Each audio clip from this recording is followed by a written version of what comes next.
Hello, dear friends. I am Shaurav. I am English trainer.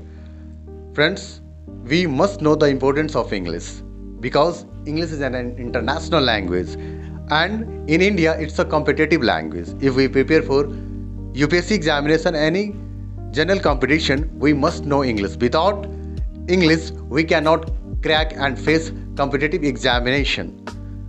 And friends, we can say that, I can say that as far as I am concerned, it gives us confidence. अंग्रेजी क्या देता है? Confidence देती है.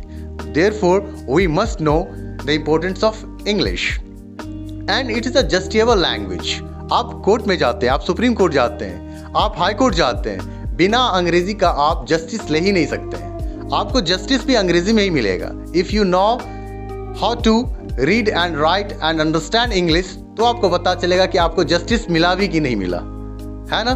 तो justice लेने के लिए भी अंग्रेजी आने चाहिए. Therefore I can say that it's a justiciable language. And अंग्रेजी क्या है? आई कैन से दैट ये रोजी रोटी का लैंग्वेज है. If you do not get a government job, only English language will help you to get good job in a private sector, in a MNC company. So I request you, we must know English. English is an international language. अगर आप विदेश में कहीं भी जाते हो, only English language, through only English language you can survive there.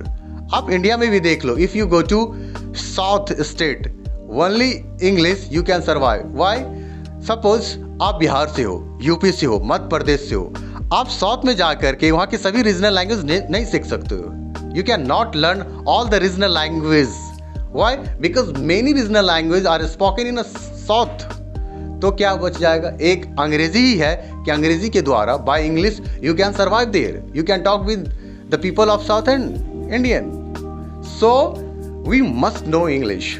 अंग्रेजी एक ऐसा भाषा है जिससे आप पैसा भी कमा सकते हैं. हालांकि बहुत सारी भाषा है, लेकिन आप आसानी से अगर आप पैसा कमाना चाहते हैं तो भारत में जिसका सबसे ज़्यादा डिमांड है उसका नाम है अंग्रेजी. अगर आपको गवर्नमेंट जॉब नहीं मिला तो इंग्लिश ही एक ऐसा लैंग्वेज है जिसके द्वारा आप अपने जॉब में बेहतर कर सकते हो. सो कॉम्पिटिटिव लैंग्वेज भी है, प्राइवेट सेक्टर में भी इसका बहुत ज़्यादा डिमांड है. Suppose your communication is the good, लेकिन अंग्रेजी नहीं आती है ना, तो बेहतर आप नहीं कर सकते हो. बेहतर करने के लिए क्या करना होगा? You must know English. अगर आपकी कम्युनिकेशन अगर आप बेहतर करना चाहते हो, बताओ इसकी क्या महत्व है कि पूरा कम्युनिकेशन का डिपेंड कर जाता है अंग्रेजी लैंग्वेज पे. हालांकि लैंग्वेज के अलावा भी कम्युनिकेशन हो सकता है. हम कम्युनिकेशन ऐसा भी होता है जहाँ पे लैंग्वेज की ज़रूरत भी नहीं पड़ती है.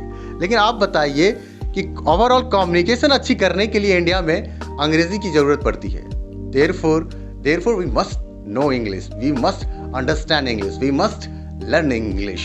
आप कॉम्पिटिटिव एग्जाम में भी आप IAS की तैयारी करते हो, आप देखते हैं कि mostly a student get success in UPSC, those students are from a English medium.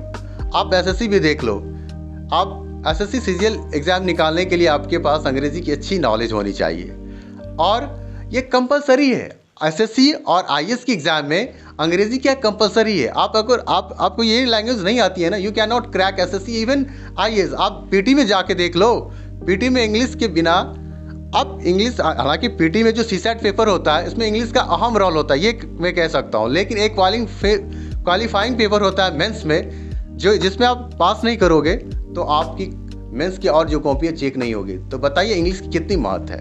So I request you, we must know English because it is a competitive language. Therefore Bharat में इसे कॉम्पिटिटिव लैंग्वेज कहा जाता है इसीलिए. And it's a international language. और ये court है, कहीं भी किसी भी इंडिया में किसी हाई कोर्ट में आप चले जाओ, इवन सुप्रीम कोर्ट में चले जाओ, बिना अंग्रेजी का काम नहीं चलेगा. So I request you, we must learn English. In the next video मैं आपसे फिर मिलूंगा. See you, thank you, bye bye.